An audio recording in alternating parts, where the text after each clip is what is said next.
Hi friends, welcome to our channel. எல்லோரும் எப்படி இருக்கீங்க? நல்லா இருக்கீங்கன்னு நினைக்கிறேன். சாரி ஃப்ரெண்ட்ஸ், கிட்டத்தட்ட நம்ம சேனலில் வீடியோ போட்டே 2 மாதத்துக்கு மேலே ஆக போகுது. பசங்களுக்கு லீவ் விட்டுருந்தனால சுத்தமாக வீடியோவே கவர் பண்ண முடியல. ஏன்னா அவங்களோட டைம் நிறையவே ஸ்பெண்ட் பண்ணுற மாதிரி இருந்துச்சு. இப்போ ஸ்கூல் ரீஓப்பன் ஆயிடுச்சு.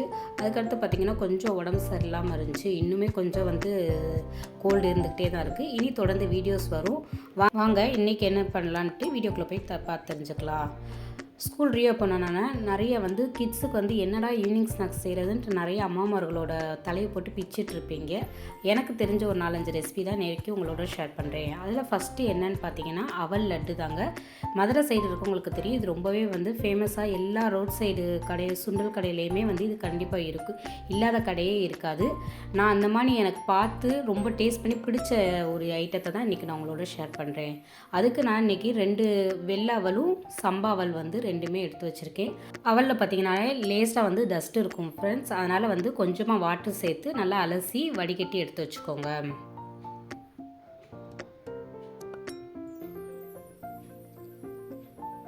இப்போ நல்லா வடித்து எடுத்து வச்சதுக்கு அடுத்து அதில் நல்லா ஓரளவுக்கு அவல் மூழ்கிற அளவுக்கு தண்ணி சேர்த்து ஒரு 5 மினிட்ஸ்லேருந்து 10 மினிட்ஸ் வரையும் கூட நல்லா ஊற வச்சுக்கோங்க. வெள்ளவல் சீக்கிரமாகவே ஊறிடும். சம்பாவல் ஊறி வர கொஞ்சம் நேரம் ஆகும். அதனால் அது ஒரு 15 மினிட்ஸ்க்கு மேலேயே ஊற வச்சுக்கோங்க. இப்போ நமக்கு நல்லா அவல் ஊறி வந்துருச்சு. இப்போ இந்த தண்ணியை நல்லா வடிகட்டி எடுத்து வச்சுக்கோங்க. தண்ணி சுத்தமாகவே இருக்கக்கூடாது ஃப்ரெண்ட்ஸ். நல்லா ட்ரைன் பண்ணி எடுத்துக்கோங்க. இப்போ இதிலோட துருவின தேங்காய் ஒரு கைப்பிடி அளவு சேர்த்துக்கோங்க. ரொம்பவே சிம்பிளான ரெசிபிங்க. கண்டிப்பாக ட்ரை பண்ணி பாருங்கள். உங்கள் கிட்ஸுக்கு ரொம்பவே பிடிக்கும். சிம்பிளாக ஒரு 15 மினிட்ஸில் டக்குன்னு செஞ்சு தந்துடலாம். இதில் தேவையான அளவுக்கு சுகர் சேர்த்துக்கோங்க. நான் வீடியோங்கிறனால ஒயிட் சுகர் சேர்த்துருக்கேன் ஃப்ரெண்ட்ஸ். நான் என் கிட்ஸுக்கு எப்போயுமே நாட்டு சக்கரை தான் சேர்ப்பேன். உங்களுடைய சாய்ஸ், நீங்கள் எது வேணாலும் சேர்த்துக்கலாம். இப்போ ஒரு பிஞ்ச் அளவுக்கு எலாச்சி பவுட்ரு அந்த ஃப்ளேவர் என்ஹான்ஸ் பண்ணி கொடுக்குறக்காண்டி சேர்த்துக்கோங்க. சேர்த்து எல்லாத்தையும் சேர்த்து நல்லா மிக்ஸ் பண்ணி விட்டுக்கோங்க. ரொம்ப போட்டு அழுத்தி பிசையாமல் சும்மா புட்டுக்கு உதுத்து விடுவோம்ல, அந்த மாதிரி கொஞ்சம் மேலாப்பில் லேசாக மிக்ஸ் பண்ணி விட்டுக்கோங்க.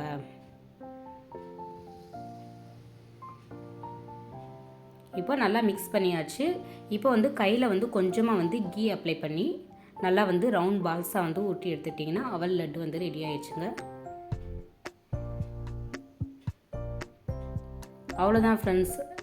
10 மினிட்ஸில் சூப்பராக அவல் லட்டு ரெடி ஆயிடுச்சு. இது ஹெல்த்தியும் அண்டு வேகமாகவே செஞ்சு தர்றதுனால கிட்ஸ் வந்தவனே டக்குன்னு ஏதாவது கேட்குறாங்கன்னா ஈஸியாக செஞ்சு தரலாம். இது கண்டிப்பாக உங்கள் வீட்டில் ட்ரை பண்ணி பாருங்கள். உங்கள் கிட்ஸுக்கு ரொம்பவே பிடிக்கும். இப்போது நம்ம 2வது ரெசிபி என்னன்னு சொல்லி பார்க்கலாம். வெஜ்ஜு ஸ்நாக்ஸ் தாங்க. வெஜிடபிள்ஸ் உங்கள்கிட்ட என்ன வெஜிடபிள்ஸ் இருக்கோ அது எல்லாத்தையும் வச்சு ஈஸியாக செய்கிற மாதிரி ஸ்நாக்ஸ் தாங்க. ஃபஸ்ட் தேவையான பொருள்னு பார்த்தா 3 உருளைக்கிழங்கு வேக வச்சு எடுத்து வச்சுருக்கேன். கொஞ்சமாக ஸ்வீட் கார்ன், கொஞ்சமாக மாங்காய், ஒரு வெங்காயத்தை நல்லா சாப் பண்ணி வச்சுருக்கேன். ஹாஃப் பீட்ரூட் அளவுக்கு எடுத்திருக்கேன். Half carrot. இது ரெண்டுமே நல்லா தோல் சீவி எடுத்து வச்சுக்கோங்க. உங்கள்கிட்ட குடமிளகாய் இருந்துச்சுன்னா சேர்த்துக்கோங்க, இல்லைனா பிரச்சனை இல்லை ஃப்ரெண்ட்ஸ், ஸ்கிப் பண்ணிக்கோங்க. முட்டைக்கோஸ் கொஞ்சமாக எடுத்துருக்கேன். எல்லாமே எனக்கு தேவையான வெஜிடபிள்ஸ் தான் ஃப்ரெண்ட்ஸ் எடுத்துருக்கேன். இருந்ததை எடுத்திருக்கேன். நீங்கள் உங்கள்கிட்ட என்ன இருக்கோ அதை எடுத்து நல்லா எல்லாத்தையுமே கிரேட் பண்ணி ஒரு பவுலில் சேர்த்து விட்டுக்கோங்க. இப்போ இதுக்கு தேவையான மசாலாஸ் நம்ம ஆட் பண்ண போகிறோம். காஷ்மீரி சில்லி பவுடர் ஒரு 3/4 டீஸ்பூன் அளவுக்கு சேர்த்துக்கோங்க. உங்களோட காரத்துக்கு ஏற்ற அளவுக்கு நீங்கள் சேர்த்துக்கோங்க ஃப்ரெண்ட்ஸ். கிட்ஸுக்கு கொடுக்குறனால நான் கொஞ்சம் கம்மியாகவே சேர்த்துக்கிட்டேன். கொஞ்சமாக மஞ்சத்தூள் சேர்த்துக்கோங்க.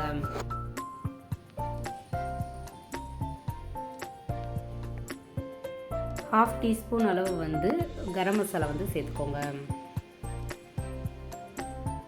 இது சின்ன ஸ்பூனுங்கிறனால நான் ஒரு ஃபுல் ஸ்பூன் போட்டிருக்கேன். ஆனால் உங்களுக்கு நான் ஹாஃப் டீஸ்பூன் சொல்லியிருக்கேன் ஃப்ரெண்ட்ஸ், நீங்கள் பார்த்து சேர்த்துக்கோங்க.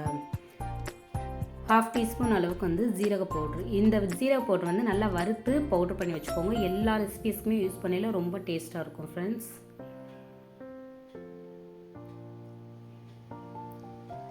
நெக்ஸ்ட்டு சாட் மசாலா, அப்படி இல்லைனா ட்ரை மேங்கோ பவுடர், உங்கள்கிட்ட எது இருக்கோ அதை சேர்த்துக்கோங்க. இல்லைனா ஸ்கிப் பண்ணிக்கோங்க. இது 1 ஸ்பூன் அளவுக்கு சேர்த்துக்கோங்க. ஃபைனலாக டிஷ்ஷுக்கு தேவையான அளவு உப்பு சேர்த்துக்கோங்க.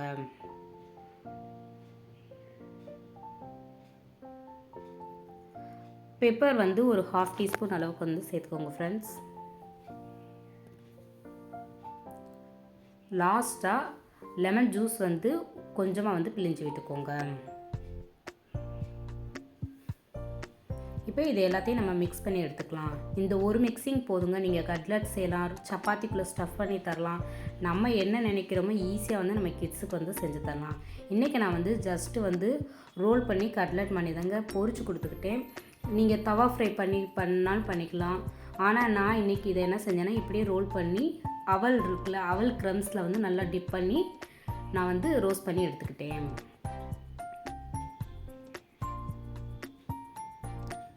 இப்போ பார்த்தீங்கன்னா நமக்கு சூப்பரான வெஜ்ஜு ஸ்நாக்ஸ் வந்து சூப்பராக ரெடியாகி வந்துருச்சு. இதே மாதிரி உங்கள் கிட்ஸுக்கு செஞ்சு கொடுத்து அசத்துங்க. நல்லா வந்து வெளியே கிறிஸ்பியாக இருந்துச்சு, உள்ளக்க நல்லா சாஃப்டாக வெஜிடபிள்ஸ்லாம் வந்து சூப்பராக இருந்துச்சு. இப்போ நெக்ஸ்ட்டு ஸ்நாக்ஸ் என்னென்னு பார்க்கலாம். இது ரொம்பவே சிம்பிள், ஆனால் யாருமே சொல்லி தந்திருக்க மாட்டாங்க. என்னன்றது பார்க்கலாம். ஒரு தவாவில் 3 ஸ்பூன் அளவுக்கு வந்து கீ சேர்த்து அதில் கட் பண்ணி வச்சுருந்த இட்லி சேர்த்துக்கோங்க. இட்லினாலே எல்லோரும் என்ன நினைப்பாங்கன்னா வந்து இட்லி சாட் இந்த மாதிரி வந்து செய்ய போகிறாங்கன்னு நினைப்பாங்க. நான் கிட்ஸுக்கு பிடிச்ச வேலை வந்து செய்யலான்னு இது ஜஸ்ட்டு ட்ரை பண்ணி பார்த்தது தான் ஃப்ரெண்ட்ஸ். ஆனால் என் பசங்களுக்கு வந்து ரொம்பவே பிடிச்சிருந்துச்சி. அதை தான் உங்களோட நான் ஷேர் பண்ணியிருக்கேன். இட்லியோட கலர் வந்து லேசாக மட்டும் சேஞ்ச் ஆனால் போதும். கீழே வந்து நல்லா ரோஸ்ட் பண்ணி எடுத்துக்கோங்க.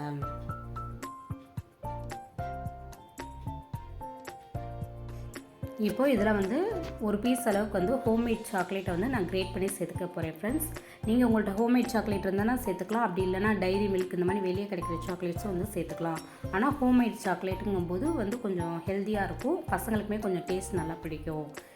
சாக்லேட் நல்லா மெல்ட் ஆகி இட்லியோட மிக்ஸ் ஆகிற அளவுக்கு நல்லா வந்து மிக்ஸ் பண்ணி விட்டுக்கோங்க. நெக்ஸ்ட்டு இதில் ஸ்வீட்காண்டி நான் சர்க்கரை சேர்க்கல ஃப்ரெண்ட்ஸ், ஹனி தான் வந்து சேர்த்துக்கிட்டேன். ஹெல்தி ஆப்ஷனுங்கும்போது ஹனி வந்து ரொம்பவே ஹெல்ப் பண்ணும். இன்னொன்று பசங்களுக்குமே ரொம்ப பிடிக்கும் ஸ்வீட்டுங்கும்போது. அதனால் ஹனி வந்து ஒரு ஸ்பூன் அளவுக்கு வந்து சேர்த்துக்கோங்க. அவ்வளோதான் ஃப்ரெண்ட்ஸ். இதை வந்து நல்லா இது செஞ்சு மிக்ஸ் பண்ணி விட்டுட்டு இப்போ ஆஃப் பண்ணிவிட்டு, ஏன்னா ஹனி சேர்த்து வந்து ரொம்ப இறுகிடும். அதனால் ஹனி சேர்த்த உடனே வந்து ஸ்டவ் ஆஃப் பண்ணிவிட்டு இதில் வந்து நட் மிக்ஸ் பவுடர் இருக்குல்ல, அதை வந்து சேர்த்துக்கோங்க. ஒரு ஸ்பூன் அளவுக்கு வந்து சேர்த்துக்கோங்க. நட்ஸு வந்து ரொம்பவே நல்லாயிருக்கும், பசங்களுக்கும் அந்த க்ரன்ச்சினஸ் வந்து ரொம்பவே பிடிக்கும். இந்த நட் மிக்ஸ் பவுடரோட லிங்க் வந்து நான் டிஸ்கிரிப்ஷனில் கொடுக்குறேன், வேணா போய் செக் பண்ணி பார்த்துக்கோங்க.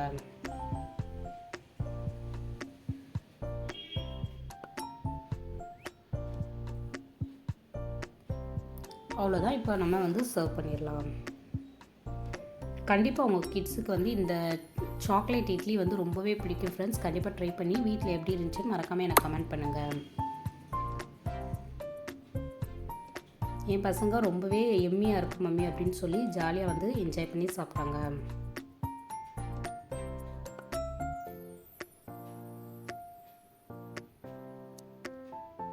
இப்போ வாங்க நெக்ஸ்ட் ரெசிபி பார்க்கலாம்.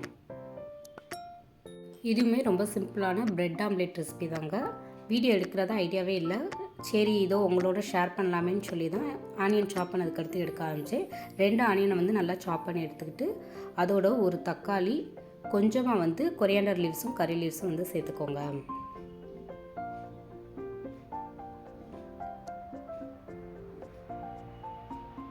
என்கிட்ட குடமிளகாய் கொஞ்சமாக இருந்துச்சு, அதை வந்து சேர்த்துக்கிட்டேன். உங்கள்கிட்ட இது தவிர கேரட் இந்த மாதிரி ஏதாவது இருந்துச்சுன்னா சேர்த்துக்கோங்க. இல்லை எதுவுமே இல்லாட்டினாலும் வெறும் வெங்காயம் தக்காளி மட்டும் வச்சு கூட செஞ்சுக்கலாம். இப்போ இது எல்லாத்தையுமே சேர்த்து நல்லா சாப் பண்ணி ஒரு பவுலில் மாற்றிக்கோங்க. இப்போ இதில் வந்து ஒரு 3 முட்டை அளவுக்கு உடச்சி ஊற்றிட்டு கொஞ்சமாக உப்பும் கொஞ்சமாக பெப்பர் தூளும் மட்டும் சேர்த்து நல்லா வந்து மிக்ஸ் பண்ணி வச்சுக்கிட்டேன் ஃப்ரெண்ட்ஸ். இது ரொம்ப சிம்பிள், டக்குன்னு பசங்க கேட்கல செஞ்சு தரக்கு ஈஸியான ரெசிபி. இப்போ வந்து ப்ரெட்டை வந்து நான் ட்ரையாங்கிள் ஷேப்பில் வந்து கட் பண்ணி வச்சுருக்கேன் ஃப்ரெண்ட்ஸ். தவாவில் வந்து கொஞ்சமாக பட்டர் ஆட் பண்ணி அது மெல்ட் ஆகிற வரையும் வெயிட் பண்ணிக்கோங்க. இப்போ பட்டர் வந்து நமக்கு நல்லா மெல்ட் ஆகி வந்துருச்சு. இப்போ அதில் ப்ரெட் பீசஸை வந்து டிப் பண்ணி வந்து தவாவில் சேர்த்துக்கலாம்.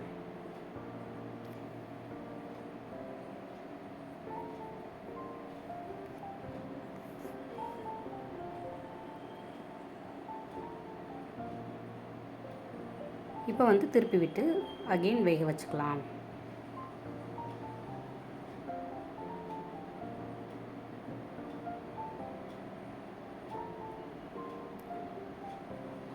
இந்த அளவுக்கு வந்து கிறிஸ்பியானே எடுத்துக்கோங்க. அவ்வளோதான் ஃப்ரெண்ட்ஸ், சிம்பிளான ப்ரெட் ஆம்லேட்டும் இப்போ ரெடி ஆயிடுச்சு. இது என்னடா இதுவெல்லாம் ஒரு ரெசிபி அப்படின்னு கேட்பீங்க, ஆனால் டக்குன்னு வந்து குழந்தைங்க கேட்கல ஈஸியாக செஞ்சு தர மாதிரி ரெசிபிஸ் தான் இன்றைக்கி நான் உங்களோட ஷேர் பண்ணியிருக்கேன். தெரிஞ்சவங்களுக்கு ஓகே, தெரியாத பிகினர்ஸ் நிறைய பேர் இருப்பாங்க. இன்னொன்று என்னடா செய்யன்னு தெரியாமல் ஐடியா இல்லாமல் நிறைய பேர் இருப்பாங்க. இதை பார்க்கும்போது இப்படியும் செய்யலாமா அப்படின்னு சொல்லி ஒரு ஐடியா கிடைக்குமே தான் நான் இன்றைக்கி உங்களோட ஷேர் பண்ணியிருக்கேன். இதை பார்த்து ஒரு 2 மம்மிஸ்க்கு யூஸ்ஃபுல்லாக இருந்தாலுமே எனக்கு ரொம்பவே சந்தோஷம் தான் ஃப்ரெண்ட்ஸ். ஓகே, உங்களுக்கு இந்த வீடியோ பிடிச்சிருந்துச்சுன்னா மறக்காமல் என் சேனலை சப்ஸ்கிரைப் பண்ணுங்கள், லைக் பண்ணுங்கள், ஷேர் பண்ணுங்கள், கமெண்ட் பண்ணுங்கள். மறக்காமல் பெல் பட்டனை கிளிக் பண்ணி ஆளுங்கிற ஆப்ஷனை கொடுங்க. தேங்க்ஸ் ஃபார் வாட்சிங்.